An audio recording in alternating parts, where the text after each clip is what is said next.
Hello students, welcome back to my YouTube and Facebook channel. आपके सामने मानचित्र कार्य दिया गया है और आप जानते हैं कि कक्षा 10 के सामाजिक विषय में मानचित्र कार्य कितना महत्वपूर्ण है। और आपको अच्छी तरीके से पता है कि मानचित्र से संबंधित प्रश्न 10 अंकों का प्रश्न पूछा जाता है। 5 अंक आपका इतिहास विषय से पूछा जाता है और 5 अंक का भूगोल विषय से। और यदि आप अनसॉल्व्ड में दिए गए मानचित्र से संबंधित प्रश्नों को हल कर लेते हैं, जैसा कि मैं इस वीडियो में आपके सामने मानचित्र से संबंधित प्रश्नों को हल करने की श्रृंखला में सेट 2 पर पहुंचा हूं, और यदि आप इस तरह इस वीडियो के माध्यम से मानचित्र संबंधी प्रश्न को हल कर लेते हैं तो निश्चित रूप से आप 10 में 10 अंक प्राप्त कर लेंगे। तो यहाँ पर दिया हुआ है मानचित्र संबंधी प्रश्न 9 का क और 9 का ख। आप अच्छी तरीके से इसको याद कर लीजिए, दिमाग में बैठा लीजिए कि प्रश्न संख्या 9 का क आपका इतिहास विषय से मानचित्र संबंधी कार्य होता है और 9 का ख ये भूगोल से संबंधित मानचित्र कार्य होता है। तो 9 का क दिया हुआ है निर्देश। सबसे पहले निर्देश को अवश्य पढ़ें। निम्नलिखित स्थानों को भारत के दिए गए रेखा मानचित्र में इस चिन्ह के द्वारा नाम सहित, तो दो चीज आपको ध्यान देना है कि ये चिन्ह बनाना है और साथ ही साथ आपको नाम भी लिखना है। और सही नाम तथा सही अंकन हेतु, सही नाम तथा सही स्थान अंकन हेतु 1/2 अंक निर्धारित है। यानी एक क्वेश्चन आपका 1 नंबर का है और आधा नंबर आपका सही नाम दर्शाने के लिए है और आधा नंबर आपका सही स्थान अंकन के लिए है। तो चलते हैं प्रश्नों को हल करने की श्रृंखला की तरफ। दिया है वह स्थान जहां भारतीय राष्ट्रीय कांग्रेस का अधिवेशन दिसंबर 1920 में हुआ था। तो मैं पिछले वीडियो में आपको बता चुका हूं कि 1920 में भारतीय राष्ट्रीय कांग्रेस का अधिवेशन 2 बार हुआ था। एक अधिवेशन सितंबर माह में हुआ था और दूसरा अधिवेशन दिसंबर माह में हुआ था। तो सितंबर जो 1920 में हुआ था वो कलकत्ता में हुआ था और दिसंबर 1920 में आपका अधिवेशन कहाँ हुआ था? नागपुर में। और प्रश्न संख्या 2 दिया है कि वह स्थान जहां नील की खेती करने वाले किसानों का आंदोलन हुआ था। तो नील की खेती करने वाले किसानों का आंदोलन कहाँ हुआ था? चंपारण यानी कि बिहार में। तीसरा प्रश्न दिया है कि वह स्थान जहां सविनय अवज्ञा आंदोलन शुरू हुआ था। तो सविनय अवज्ञा आंदोलन शुरू कहाँ हुआ था? दांडी में। प्रश्न संख्या 4 दिया है कि वह जनपद जहां चौरी चौरा की घटना घटी थी। तो चौरी चौरा की घटना कहाँ घटी थी? गोरखपुर में। और प्रश्न संख्या 5 दिया है कि वह स्थान जहां 1929 में भारतीय राष्ट्रीय कांग्रेस का अधिवेशन हुआ था। तो 1929 में मैं बताना चाहता हूं कि भारतीय राष्ट्रीय कांग्रेस का अधिवेशन लाहौर में हुआ था।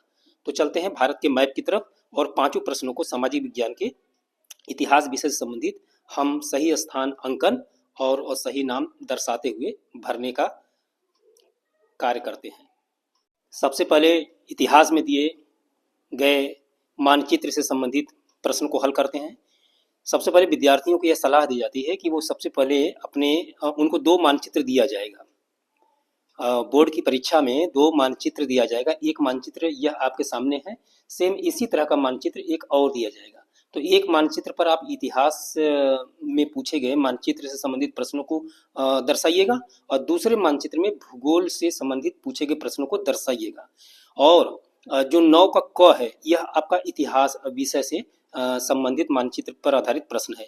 तो आप सबसे पहले प्रश्नोत्तर 9 क यहाँ पर डाल दीजिए। तो जब प्रश्नोत्तर 9 क आप यहाँ डाल देंगे तो इस तरीके से आप यहाँ 1, 2, 3, 4, 5, तो ये 5 प्रश्नों को शो कर देंगे, दिखा देंगे। तो चलते हैं सबसे पहले प्रश्न नंबर 1 की तरफ। प्रश्न नंबर 1 दिया है कि वह स्थान जहां भारतीय राष्ट्रीय कांग्रेस का दिसंबर 1920 में अधिवेशन हुआ था। तो दिसंबर 1920 में आपका भारतीय राष्ट्रीय कांग्रेस का जो अधिवेशन हुआ था वह नागपुर में हुआ था। तो चलते हैं भारत के मैप की तरफ। ये आपके सामने भारत का मैप दिया हुआ है और ये यहाँ पर नागपुर है। ये महाराष्ट्र का मैप इस तरीके से ऐसे करके है। तो यहाँ पर नागपुर है। तो ये आपने चिन्ह बना दिया और चिन्ह बनाने के स्थान अंकन कर दिया और स्थान अंकन करने के पश्चात आप नंबर 1 यहाँ डाल दीजिए और नंबर 1 लिख करके यहाँ पर नागपुर लिख दीजिए। और अगर चाहें तो एरो बना करके बाहर भी लिख सकते हैं और चाहें तो जहाँ पर आपने चिन्ह बनाया है अगर जगह है वहाँ आसपास कोई और स्थान नहीं दर्शाना है तो यहीं पर नंबर 1 लिख करके नागपुर दर्शा सकते हैं। तो इस प्रकार आपका 1 नंबर हो जाएगा, आधा नंबर इस पर मिल जाएगा आपका और आधा नंबर आपका नागपुर लिखने के लिए मिल जाएगा। तो ये प्रश्न हो गया प्रश्न संख्या 1। चलते हैं प्रश्न संख्या 2 की तरफ। दूसरा प्रश्न है वह स्थान जहां नील की खेती करने वाले किसानों का आंदोलन हुआ था। तो नील की खेती करने वाले किसानों का आंदोलन कहाँ हुआ था? चंपारण में। चलते हैं भारत के मैप में, देखते हैं कि चंपारण कहाँ पर स्थित है। चंपारण आपका बिहार में स्थित है और ये है चंपारण का लोकेशन।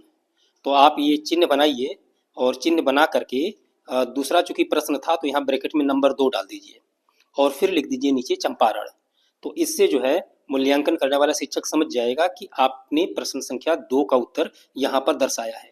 तो पहला प्रश्न कि दिसंबर 1920 में भारतीय राष्ट्रीय कांग्रेस का अधिवेशन कहाँ हुआ था? नागपुर, आपने यहाँ दर्शा दिया। दूसरा प्रश्न कि वह स्थान जहाँ पर नील की खेती करने वाले किसानों का आंदोलन हुआ था तो कहाँ है? चंपारण। तो ये दूसरा प्रश्न आपका हो गया। चलते हैं प्रश्न संख्या 3 की तरफ। तीसरा प्रश्न है कि वह स्थान जहां सविनय अवज्ञा आंदोलन शुरू हुआ था। तो इस प्रश्न का उत्तर है दांडी। वह स्थान जहां सविनय अवज्ञा आंदोलन शुरू हुआ था, कहां शुरू हुआ था? दांडी में। तो हम चलते हैं भारत के मैप में, देखते हैं दांडी का लोकेशन कहां पर है। ये गुजरात में दांडी नामक स्थान पड़ता है। तो यहाँ पर ये देखिए, ऐसे बिंदी बना करके इसे सर्किल कर दीजिए। ऐसे ही चिन्ह से प्रश्न पत्र में पूछा गया है कि दर्शाइए। तो ये आपने स्थान का अंकन कर दिया और यहाँ पर स्थान का नाम लिख दिया दांडी, और ब्रैकेट में इधर पहले उसके 3 लिख दिया, यानी यह आपके तीसरे प्रश्न का उत्तर है। चलते हैं प्रश्न संख्या 4 की तरफ। चौथा प्रश्न है वह जनपद जहाँ चौरी चौरा की घटना घटी थी। तो चौरी चौरा की घटना कहाँ घटी थी? गोरखपुर में। चलते हैं भारत के मैप की तरफ और देखते हैं कि गोरखपुर आपका कहाँ स्थित है, जहाँ पर चौरी चौरा घटना घटित हुई थी। ये है आपका, ये उत्तर प्रदेश में पड़ता है। और इस तरीके से आपने चिन्ह बना दिया और एक एरो बना करके, चूंकि यहाँ पर जगह नहीं था, चंपारण यहाँ लिख दिया गया था, या इस तरफ लिख सकते थे, तो एरो बना करके मैंने बाहर लिख दिया कि प्रश्न संख्या 4 का उत्तर है गोरखपुर और स्थान का अंकन यहाँ पर है। इस एरो के माध्यम से पता चल रहा है। चलते हैं प्रश्न संख्या 5 की तरफ। पांचवा प्रश्न है वह स्थान जहां 1929 में भारतीय राष्ट्रीय कांग्रेस का अधिवेशन हुआ था। तो 1929 में भारतीय राष्ट्रीय कांग्रेस का अधिवेशन लाहौर में हुआ था। तो हम लाहौर की स्थिति देखते हैं कि भारत के मैप में लाहौर कहाँ स्थित है। ये रहा लाहौर का लोकेशन, वह स्थान जहां 1929 में भारतीय राष्ट्रीय कांग्रेस का अधिवेशन हुआ था। तो 1929 में अधिवेशन कहाँ हुआ था? लाहौर में। तो इस प्रकार प्रश्न संख्या 1 कि वह स्थान जहां दिसंबर 1920 में भारतीय राष्ट्रीय कांग्रेस का अधिवेशन हुआ था, नागपुर, पहला नंबर डाल के नागपुर दर्शा दिया। दूसरा प्रश्न था कि वह स्थान जहां नील की खेती करने वाले किसानों का आंदोलन हुआ था, तो नंबर 2 डाल करके चंपारण लिख दिया। उसके बाद चलते हैं तीसरा प्रश्न, वह स्थान जहां सविनय अवज्ञा आंदोलन शुरू हुआ था, तो नंबर 3 डाल के दांडी लिख दिया। और यहाँ पर नंबर 4 डाल दिया कि वह स्थान जहां चौरी चौरा की घटना घटित हुई थी, तो गोरखपुर में घटित हुई थी। तो ये चिन्ह बना दिया, फिर उसके बाद एरो बना करके बाहर लिख दिया गोरखपुर, नंबर 4 लिख करके गोरखपुर। और पांचवा प्रश्न आपका था कि वह स्थान जहां 1929 में भारतीय राष्ट्रीय कांग्रेस का अधिवेशन हुआ था, तो भारतीय राष्ट्रीय कांग्रेस का अधिवेशन 1929 में लाहौर में हुआ था। तो नंबर 5 डाल करके लाहौर लिख दिया। तो इस प्रकार नंबर 1, नंबर 2, नंबर 3, नंबर 4 और नंबर 5 आप सही स्थान का अंकन करते हैं और सही नाम लिखते हैं, तो इस प्रकार आपको 5 अंक इतिहास विषय से प्राप्त हो जाएंगे। तो चलते हैं भूगोल विषय से पूछे गए मानचित्र संबंधी कार्य की तरफ। यहाँ पर भी निर्देश दिया है कि निम्नलिखित स्थानों को भारत के दिए गए रेखा मानचित्र में चिन्ह द्वारा दर्शाइए। सही नाम तथा सही अंकन हेतु 1/2 1/2 अंक निर्धारित है। भूगोल से संबंधित मानचित्र कार्य में पहला प्रश्न आपका दिया है, बिहार की राजधानी शहर इस चिन्ह के द्वारा दर्शाइए। तो ये आपको पटना दिखाना है भारत के मानचित्र में। दूसरा प्रश्न है उत्तर भारत की एक प्रमुख नदी इस चिन्ह के द्वारा नाम सहित। तो मैंने आपसे पिछले वीडियो में कहा था कि एक आप उत्तर भारत की प्रमुख नदी को दर्शाना सीख जाइए और एक दक्षिण भारत की एक प्रमुख नदी को दर्शाना सीख जाइए। तीसरा प्रश्न है भारत के किसी एक प्रमुख जूट उत्पादक राज्य इस चिन्ह के द्वारा, ये चिन्ह देख रहे हैं ना, एक बना हुआ है और उसके अंदर टिक का निशान लगा है, चिन्ह द्वारा नाम सहित। तो जूट उत्पादक राज्य आपका पश्चिम बंगाल है। और भारत के किसी एक प्रमुख लौह एवं इस्पात संयंत्र इस चिन्ह के द्वारा नाम सहित। और पांचवा प्रश्न है भारत के किसी एक प्रमुख खनिज तेल उत्पादक राज्य पी पेट्रोलियम चिन्ह द्वारा नाम सहित। तो चलते हैं भारत के मैप की तरफ। भूगोल विषय पर आधारित मानचित्र कार्य करते समय सबसे पहले आप यहाँ डाल दीजिए प्रश्नोत्तर 9 ख। तो परीक्षक यह जान जाएगा कि प्रश्न संख्या 9 के ख का उत्तर इस मानचित्र में विद्यार्थी ने दर्शाया है। तो चलते हैं इस भूगोल विषय पर आधारित मानचित्र से संबंधित कार्य को करने की तरफ। प्रश्न संख्या 1 देखते हैं कि प्रश्न संख्या 1 क्या दिया है। पहला प्रश्न है, बिहार की राजधानी शहर, ये चिन्ह देख रहे हैं, आयताकार चिन्ह बनाया हुआ है और उसमें ब्रैकेट में सी लिखा हुआ है, यानी कि कैपिटल, यानी बिहार की राजधानी आपको इस चिन्ह के द्वारा नाम सहित दर्शाना है भारत के मानचित्र में। तो आप यहां देख सकते हैं मैंने दर्शाया है पटना, ये चिन्ह बना दिया है और यहाँ पर नंबर 1 चूंकि प्रश्न संख्या 1 था तो इसलिए 1 डाल करके यहाँ पर लिख दिया है पटना। तो इस प्रकार आपका प्रश्न संख्या 1 का उत्तर का सही स्थान अंकन भी हो जाएगा और नाम सहित आप दर्शा भी देंगे। चलते हैं प्रश्न संख्या 2 की तरफ। दूसरा प्रश्न है, उत्तर भारत की एक प्रमुख नदी, ये चिन्ह दिख रहे हैं, इस चिन्ह द्वारा नाम सहित दर्शाना है। आप ध्यान दीजिए कि उत्तर भारत की एक नदी, दक्षिण भारत की नदी नहीं पूछा है, तो उत्तर भारत की नदी इस चिन्ह के द्वारा दर्शाना है। चलते हैं भारत के मैप की तरफ। ये मैंने दर्शाया है उत्तर भारत की नदी, ऐसे बना करके फिर ऐसे करके फिर यूं करते हुए, हालांकि बस आप अगर ऐसे भी दिखा देंगे तो भी चल जाएगा, लेकिन हमने पूरा ऐसे दिखा करके ये बंगाल की खाड़ी में गंगा नदी को दर्शाया है। तो इस तरीके से आपने उत्तर भारत की एक नदी का स्थान अंकन किया है और इस तरह से एक चिन्ह बना करके बाहर यहाँ लिख दिया है। दूसरा नंबर प्रश्न है और ये गंगा नदी है। तो उत्तर भारत की किसी भी एक नदी का आप यमुना नदी का भी दर्शा सकते हैं, ब्यास नदी को भी दिखा सकते हैं, किसी भी चंबल नदी को दिखा सकते हैं। तो उत्तर भारत की किसी भी एक नदी को दिखा सकते हैं जो आपको सुविधा हो। तो मैंने यहाँ पर गंगा नदी को दर्शाया है, तो ये प्रश्न संख्या 2 गंगा नदी। और चलते हैं प्रश्न संख्या 3 की तरफ। तीसरा प्रश्न है, भारत के किसी एक प्रमुख जूट उत्पादक राज्य इस चिन्ह के द्वारा नाम सहित।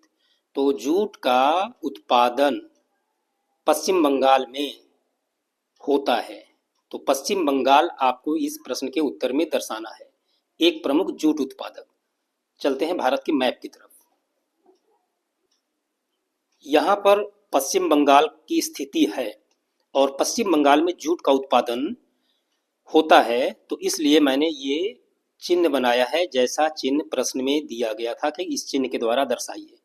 और इस तरीके से ये बॉक्स बना करके टिक का निशान लगा दिया और फिर एरो बना करके नंबर 3 प्रश्न को लिख दिया कि यह पश्चिम बंगाल है। तो ये प्रश्न संख्या 3 का सही स्थान अंकन हो गया और सही नाम को भी मैंने दर्शा दिया।